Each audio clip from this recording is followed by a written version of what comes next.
Talk about a crusher. Yes! Oh! Are you kidding me? And gone!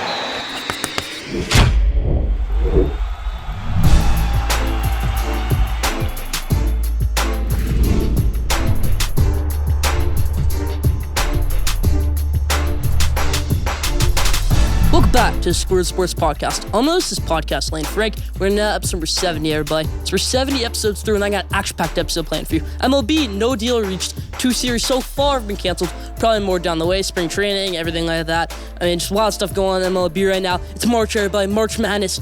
March Madness this month, everybody. Everything like that. James Harden making his debut with the Philadelphia 76ers. We're going to talk about that for sure. So much more. Stay tuned. Schoolyard Sports with Lane Frank, episode 70. Stay tuned.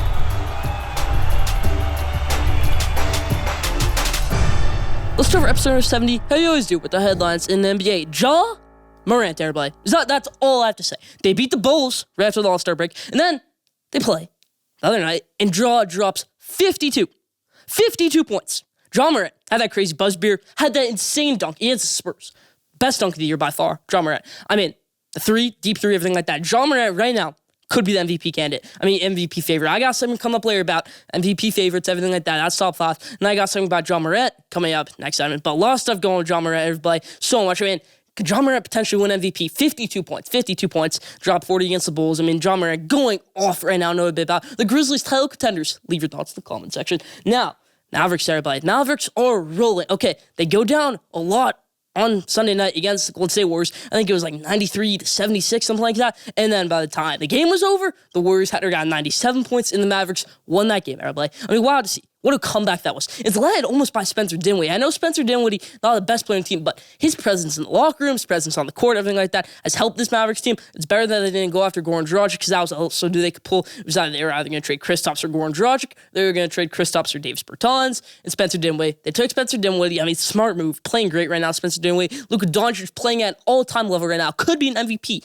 candidate. I mean, when it's all said and done, Luka Doncic playing amazing right now. Dallas Mavericks. But let's move over to Philadelphia, where James Harden makes his debut with the Philadelphia 76ers after the trade a couple weeks ago with the Brooklyn Nets, saying Ben Simmons over to Brooklyn, where he's hurt right now, everything like that. We're not here to talk about Ben Simmons. We're here to talk about James Harden, Joel Embiid, and the Philadelphia 76ers. So they play the Minnesota Timberwolves. They're only 2-point favorites, and they blow them out of the water. They win by 30 points. James Harden and the Sixers, they look great that game. Then they played the Knicks on Sunday, and they won by 16 points. It was a good game. But that play, I mean, behind the back pass to Joel Embiid, the dunk. I mean, that's one of the cleanest plays we've seen in the NBA this year. I mean, that was an awesome play to see right there.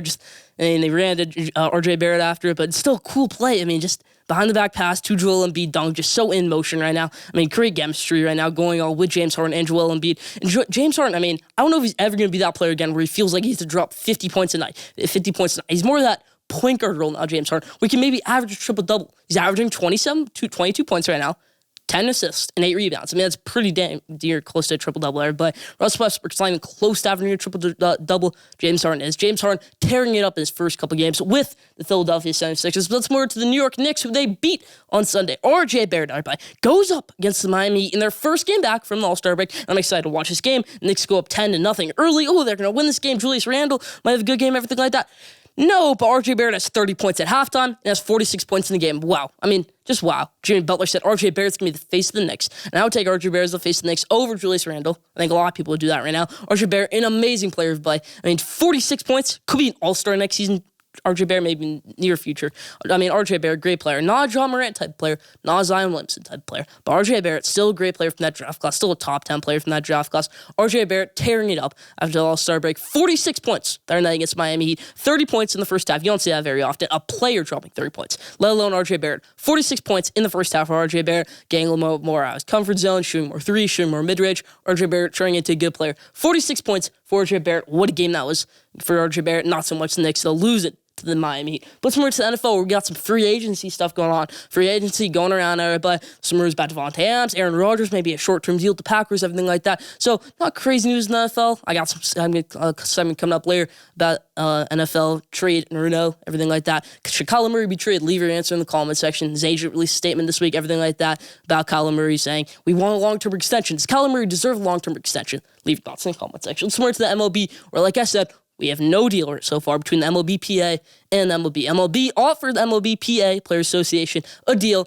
MLB Players Association said no. So they canceled most spring training, obviously, canceling the first 2 series of the MLB season, which is just terrible. I mean, that's the first 2 weeks of the MLB season. Sad to see right there. I mean, just I love MLB, and my good point right here is that this is going to take off stats of some guys. I mean, 2 years ago, you have a 60-game season. That takes off stats of guys like Fernando Tatis Jr., who was in a prime year, maybe could have won MVP that year, but didn't have enough games. Now, this year, Fernando Tatis Jr., 162 games, plays great, but now, this year, everything like that, doesn't have 162 games probably, because this season's not going to have 162 games. Tough for players coming up in minor leagues, stats, everything like that. Maybe once all said and done, these players' careers, you compare it to other players' stats.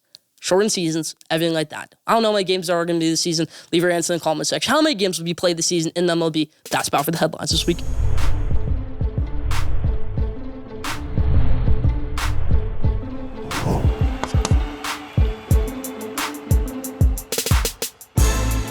Okay, so I got a new segment for Schoolyard Sports fans, everybody. It's called My Weekly Favorite. So the best thing I saw this week, everybody, and the best thing I saw this week was Ja Morant, everybody. I know I agreed about him in the headlines, but Ja Morant's play this week has been amazing. I'm going to compare him to Zion a little bit in this segment, but Ja Morant, 52 points, dunk on Jakob Pearl, almost near half-court shot. Best buzzer beater of the season by far. At least head to quarter. I mean, most acrobatic. Wild right there. Ja Morant, one of the most athletic players in the NBA, will be better than Derrick Rose. I know he's going to be compared to Derrick Rose. Will be better than the prime Derrick Rose when it's all said and done. Ja Morant will be a Hall of Famer one day. He could win MVP this year. He could be the second youngest MVP of all time, barely behind Derrick Rose. Wild stuff going on right now, Ja Morant. Wild stuff. I mean, just an amazing player. But let's compare it to Zion a little bit here. Would you take Ja Morant over Zion Williamson right now if you have the chance? If you're in New Orleans Pelicans, I'm asking you, would you take Ja Morant over Zion Williamson if you got the chance to do that and go back to time?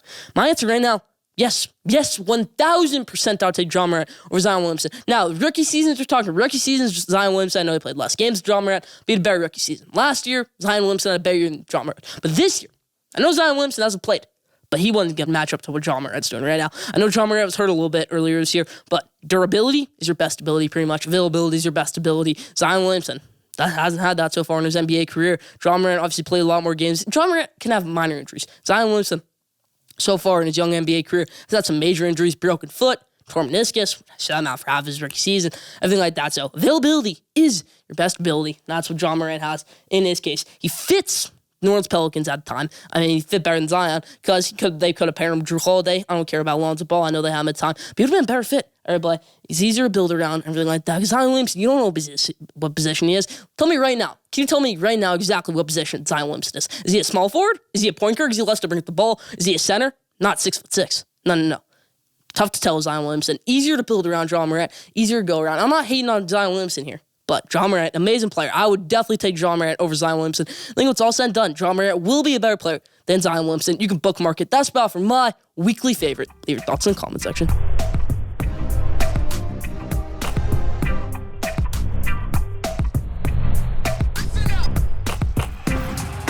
Now, top 5, everybody. This week's top 5 is my top 5 MVP candidates so far in the season. I'm going to say it right here, I do have Ja Morant on this list, but not number 1. Let's up into it. Number 5, Luka Doncic. Ever since that Kristaps Porzingis trade, Luka Doncic dropped 50 points the next night, has career high. Luka Doncic is tearing it up. I talked about in the headlines how they beat the Warriors. Luka Doncic had a good game. Luka Doncic, a great player so far this season. 5th best player so far in the NBA this year. 5th best chance to win MVP, in my opinion. Not going to win MVP, but definitely up there as a candidate. 5th best MVP candidate, Luka Doncic. Number 4, Nikola Jokic, everybody. Nikola Jokic might be the most valuable player in the NBA right now. I know this word stands for most valuable player, but it's not always given to the most valuable player. It's given to the most outstanding player.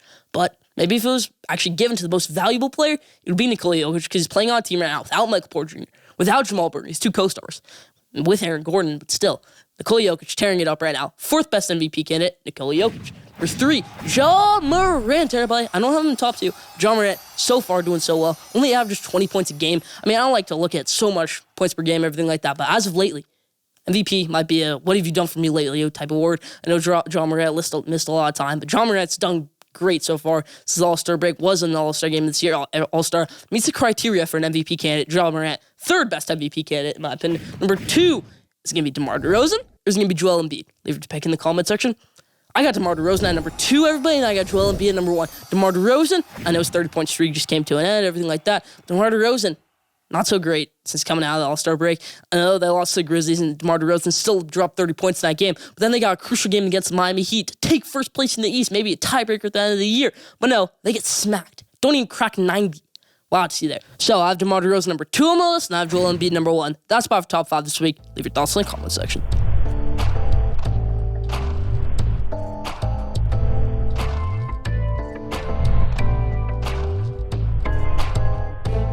Now, these NFL teams, these NFL superstars, will these NFL teams trade NFL superstars? Will they trade them or nah? Let's all up into it. First one I got right here. Kyler Murray. Kyler Murray, you can think about it. The attitude issues that are playing. Starts the season 7-0. Whoa. Doing great. Loses DeAndre Hopkins down the way. Obviously, he's going to lose that playoff game. Going up against the Super Bowl champions. Not the time, but Los Angeles Rams. I mean, Kyler Murray, without DeAndre Hopkins, I mean, what are you going to do? Win that game? And he thinks that everybody's blaming him. No, not everybody's blaming Kyler Murray. He's acting like he's playing victim, everything like that. Kyler Murray, you can see his attitude issues coming up at Oklahoma, stuff like that. Got a benching one game at Oklahoma for some practice stuff, everything like that. Kyler Murray, called out by Larry Fitzgerald's father, everything like that. Kyler Murray, is he a good teammate? I can't answer that question right now. I remember at the Combine a couple years ago, they said he had one of the worst interview rates of all time. I mean, I could see that. Kyler Murray, not that great of a person, not that great of a teammate, everything like that. Kyler Murray doesn't deserve a $200 million contract this offseason. Maybe next offseason. He doesn't deserve Josh Allen. Doesn't deserve Russell Wilson. Doesn't deserve Patrick Mahomes type of money. I don't think he deserves an extension this summer. I really don't. I mean, Baker Mayfield didn't earn an extension last summer, but Kyler Murray, I don't think he should have. Maybe next summer, but Kyler Murray, a lot of stuff going on with Kyler Murray right now. I don't think the Arizona Cardinals should trade him, but it could definitely be a possibility if Tampa Bay Buccaneers try to go after him, if another team tries to go after him. A lot of stuff going on with Kyler Murray right now. But I'm going to say right now, don't trade your franchise quarterback, Arizona Cardinals. Don't trade Kyler Murray. I think the situation gets semi-resolved. I mean, not fully extension, everything like that. But I'm saying no to Kyler Murray trade as right now. Devontae Adams, no. Okay, you asked me last week. I'm probably saying yes. Yes, maybe a franchise tag trade, everything like that. Because there's rumors going on right now that maybe they could franchise tag him and then trade him to another team. But no, I think he stays in Green Bay. I think Aaron Rodgers maybe comes back in a 2-year deal that retires, tries to win another chip, everything like that. I think Aaron Rodgers is satisfied with his stay in Green Bay so far. Right now, I think Aaron Rodgers is going to be a Green Bay Packer next year, as what I'm hearing right now, what I'm hearing in the NFL, everything like that right now. I'm going to say Devontae Adams, no trade, no franchise tag trade, anything like that. Devontae Adams stays Green Bay Packer next season. Deshaun Watson, possibly. And the only reason I'm saying possibly, not 100% yes, is not because of legal issues. It's because Houston Texans could be an up-and-coming team with Lovie Smith, everything like that. They can keep on some good pieces. They can get a solid running game. They can get a solid offensive line outside of Laremy Tunsil. They can get some solid wide receiver pieces. Maybe they get another first-round pick this year, take Garrett Wilson, Chris Olave, somebody like that. It's a reliable option. I know it's maybe not that big of a possibility, but Deshaun Watson could definitely be traded this offseason. There's also a slim chance there they could remain a Houston Texan next season, playing as a Houston Texan. I think Deshaun Watson, maybe there's, that's my thought on Deshaun Watson. Now, Saquon Barkley. My New York Giants, everybody. I'm going to say 100% yes. Saquon Barkley, a running back, who will go for maybe 2 first-round picks right now, who won't be that good next year, Saquon Barkley, in my opinion. Saquon Barkley, as a New York Giants fan, I would easily take 1 or 2 first-round picks from him, maybe 1 first-round pick, a third-round pick, anything like that. Saquon Barkley, for sure, has some good trade value right now. If you want to trade him after next offseason, I don't think trade value is going to be as high as it is right now. I'm saying 100% yes, trade Saquon Barkley. My New York Giants. That's about for trade or nay this week. Leave your thoughts in the comment section. Do you think these superstars should get traded? Leave your thoughts in the comment section.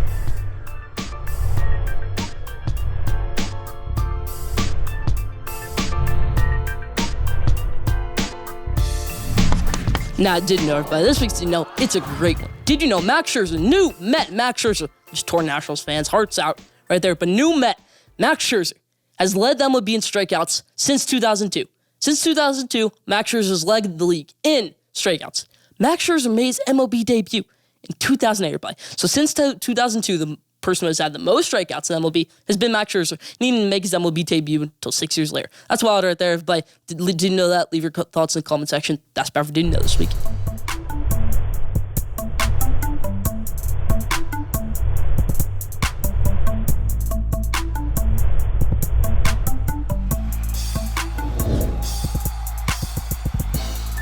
Now, college basketball mass, and I got a fire college basketball mass for you. Let's all admit it. The top 5 teams in college basketball, we're going to pick the conference championships and all the Power 6 conferences in college basketball. And I'm going to run you by top games in college basketball this weekend. Let's all admit it. Number 5, Kentucky, everybody. We had the wildest weekend of college basketball, maybe in history. Wildest day of college basketball history by far. Top 6 lost. Texas Tech lost, everything like that. So many top 10 teams lost. Wild day of college basketball. Top 6 lost. Crazy to see there. But I got number 5 right here, Kentucky. One of those teams that lost. I still think Kentucky's a top 10 team in college basketball, top 5 team in college basketball. Oscar Tshiebwe, rebound machine. Ty Washington, good player, everything like that. So I got Kentucky as the 5th best team in college basketball. Number 4, the Baylor Bears, everybody. I'm not hopping fully on the Baylor hype train. Most people have them at number 3. I got Baylor at number 4, but James Kinjo, everything like that, still a really good player. Flo Thamba, I know they lost Jonathan Trauma, everything like that earlier in the season against Texas, but still a good team. Baylor got that good winning against Kansas. So I got number 4 right now, Baylor. Number 3, and they are number 1 right now in the actual rankings, but this is my power rankings, Schoolyard Sports power rankings for college basketball. I got Gonzaga at number 3. Gonzaga loses to St. Mary's. St. Mary's. I know they're ranked, but still, St. Mary's, everything like that. Gonzaga loses to them. I got Gonzaga as the 3rd best team in college basketball. 3 losses on the season for Gonzaga. All really not great losses. I mean, all upsets, everything like that. They weren't underdogs in any of those games. They were almost heavily favored in that game, except for the Duke one. So Gonzaga, 3rd best team in college basketball. Number 2, Arizona. I know Arizona's number 2 in real life. I really like Arizona. I was kind of shocked they lost to Colorado a little bit there. I know senior night, emotion side, everything like that. Jabari Walker played well. But Arizona, Kirk Rizia, Benedict Mathurin, good team, everything like that. So I got Arizona as the 2nd best team in college basketball. Now, number 1, who is the best team in college basketball? It's Duke era, but it's going to be Coach K's last game ever at Cameron Indoor this weekend. I got my Coach K shirt on here. But, I mean, we're going to pick that game. Duke versus UNC in Cameron Indoor. Coach K's last game ever in Cameron Indoor Stadium. But Duke, number 1 team in college basketball right now. I mean, when you think about it, when it's all said and done, Duke's whole starting 5, A.J. Griffin, Trevor Keels, Paolo Banchero, Mark Williams, Wendell Moore, could all be first-round picks. The whole entire starting 5 could all be first-round picks when it's all said and done. That could be the first time it's ever done. I mean, their whole starting 5 right now is at least projected to be in top 30, top 40 picks, everything like that in the NBA draft. I think they could all definitely be first-round picks when it's all said and done. But Duke, the best team in college basketball right now, the most talented team in college basketball. No big bat. Duke, number 1 team in college basketball. But let's hop into the conference championship game. So we're going to be picking the Power 6, not the Power 5. Remember, in college basketball, it's Power 6 and the Big East. Villanova and Providence, Xavier, all those teams into it. So let's all pick it. Who's going to win the Big Ten? I'd love to pick my Michigan Wolverines. But after that game on Sunday, I saw Illinois as the best team in the Big Ten. I was so on high on that Illinois hype train last year. But now, pop back on it this year. I don't think they're going to win the NCAA championship or anything like that. But I got Illinois winning the Big Ten championship this year. Illinois, really, really good team. Andre Curbelo, Kofi Cockburn, maybe the best player in college basketball, the most dominant player in college basketball maybe I've ever seen. You see Kofi Cockburn. He's probably the tallest player in college basketball. He's one of the biggest players in college basketball, and he dominates you on every force of the game. Kofi Cockburn, great player. Then you got Alfonso Plummer, who doesn't miss. Had 25 points in that first half. He had like 8 threes in that game. Then you got Trent Frazier on the wing, everything like that. This is a really, really good team, in my opinion, Illinois. And I think they do win the Big Ten championship, maybe over Wisconsin, maybe over Michigan, anything like that. So I got Big Ten, Illinois as the Big Ten championship winner. Now, Pac-12, everybody. I got a bit of an upset here. Not Arizona. I got USC, everybody. USC plays Arizona this week, but I got USC in this matchup. I got USC winning Pac-12, everybody. It's either going to be against UCLA or it's going to be against Arizona, in my opinion. USC, really, really good team. Boogie Ellis, Isaiah Mobley, Drew Peterson. I like this team. I watched the game against Oregon. They fought. They were a good team in that game. Arizona, USC, a really, really good team. I think USC wins the Pac-12. I think USC definitely has a shot to make the Final Four. When it's all said and done, when I see my bracket, I might just have USC in the Final Four. But I love this USC team. Boogie Ellis. What a move that was to transfer all the way from Memphis over to USC. We all love Evan Mobley, everything like that. But his brother, Isaiah Mobley, on USC, just great college basketball player, everything like that. Isaiah Mobley, a really, really good player, in my opinion. So I got USC winning the Pac-12 there. But now, the ACC, this is not a toss-up at all. It's probably the easiest conference to pick. Probably the worst Power 6 conference in college basketball right now is the ACC. So I got Duke winning the ACC championship, everybody. They won the ACC regular season championship. I got Duke win the ACC tournament, everything like that also. So Duke wins the ACC tournament. Now, SEC, everybody. I got Kentucky win the SEC. I know they got that tough loss to Arkansas. I know they got that tough loss to Auburn, but I don't think Auburn wins the SEC tournament championship, anything like that. I don't think Tennessee SEC tournament championship. I don't think Arkansas is SEC tournament championship. The one thing all these teams have in common is that none of them really lose at home. Tennessee has like 1 loss at home. Arkansas has 1 loss at home. Auburn has no losses at home, and Kentucky has no losses at home. So this is going to be neutral site, everybody, up for grabs, everything like that. So I got Kentucky winning the SEC, everybody.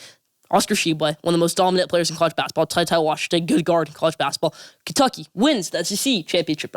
Now, the Big East, Villanova, no doubt about it. I like this Providence team Ed Cooley has brought together, and I like Xavier Paul Scruggs. I like UConn, Sonogo, and Danny Hurley. I mean, he's put a great team there. He's going to make tournament run probably.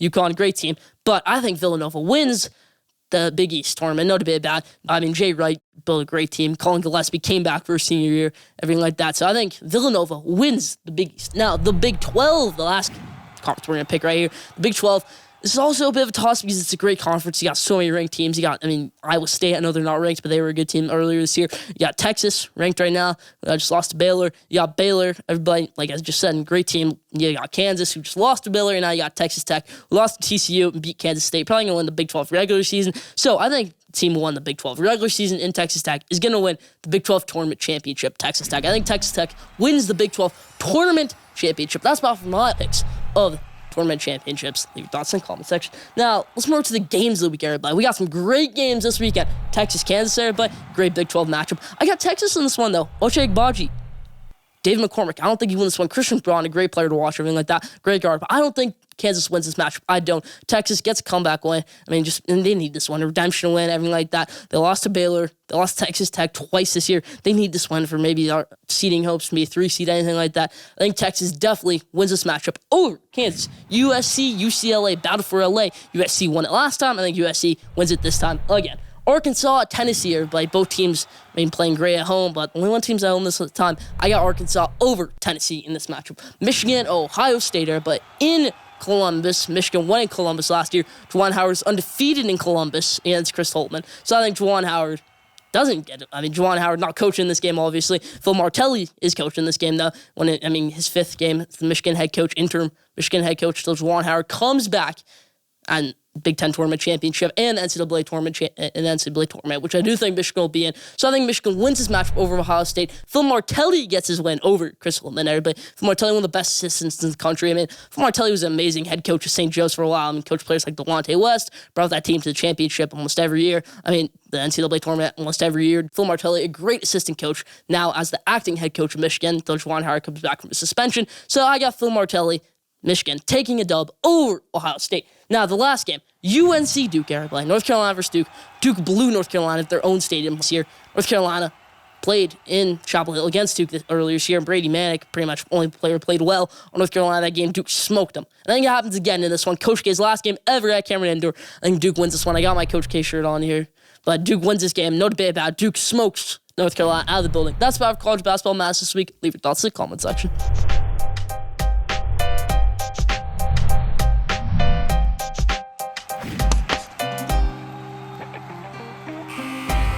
Now, I've got some more football for you to round out this episode. It's at the buzzer, everybody. Now, my topic right here in the NFL is, will Aaron Rodgers return to Green Bay Packers? Will he end his career as a Green Bay Packer? My pick right now is yes. I don't think he goes to the Colts. I don't think he goes to the Titans. I don't think he goes to the Broncos. I think the Broncos have maybe even given up on trying to get Aaron Rodgers. I think Aaron Rodgers remains a Green Bay Packer for the rest of his career.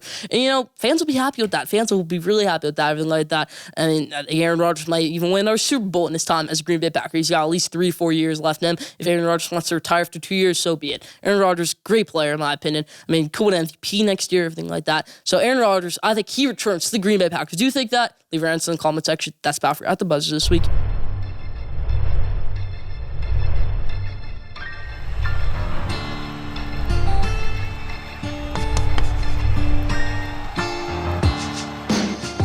Now, the best for last question there, everybody, and this is the NBA question that who will win the Eastern Conference and who will win the Western Conference? Both these conferences are packed. This will be the greatest playoffs of all time, and I haven't even seen the playoff bracket even close to it yet. And we're months away from the playoffs even being started. But it's going to be amazing playoffs, everybody. You got potential chances where the 8 seed could upset a 1 seed. If the Nets are the 8 seed and they go up against the Bucks as 1 seed, or he is the 1 seed, the Bulls is the 1 seed, that's a series the Nets probably end up winning. If it's the Lakers the 8 seed, you never want to count the Lakers out. I know they're playing terrible right now, that horrible loss to New Orleans, but still, you never want to count out LeBron in the playoffs, everything like that. But that's about for question today this week. Who will meet in the NBA Finals? Who will win the NBA championship? Leave your answer in the comment section. That's about for question this week. That's about for Schoolyard Sports and Lane Frick, episode 70. Thank you for tuning in. Follow Schoolyard Sports Instagram at Schoolyard Sports. Follow Schoolyard Sports on Twitter at Schoolyard Sport. Follow Schoolyard Sports on TikTok at Schoolyard Sports. Don't forget to subscribe, rate, review for the best sports content in the world. We'll be back here next week, episode 71. Stay tuned.